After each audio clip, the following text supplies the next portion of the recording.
Okay, so in this video we're going to look at how we can install Messenger onto the site as a live dynamic button, so that when people click on that branded button, Messenger button, it allows the user, the visitor to your website, to message you directly on Facebook Messenger, assuming they're logged in and have a Facebook Messenger account.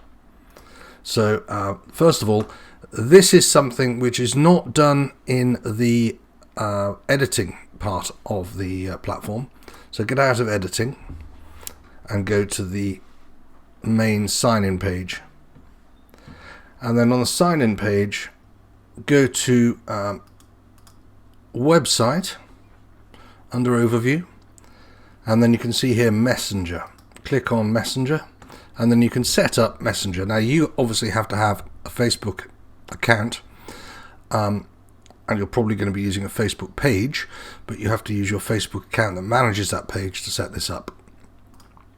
And then set it up, connect to Facebook, and once you connect to Facebook, you log in, and it will ask you which, either whether you want to do it personally or which page that you manage you want to link into Messenger.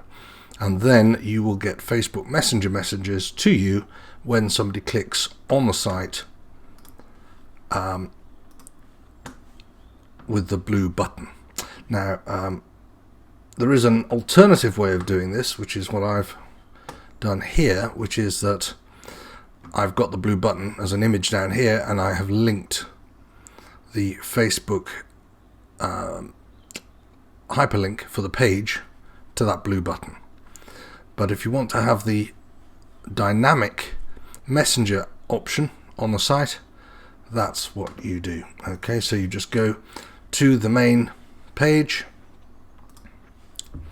and then you go to website, Messenger, and then set up Messenger. You have to sign into Facebook after you get to it.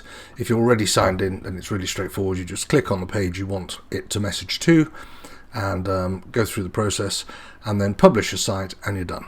Okay, hope that helps.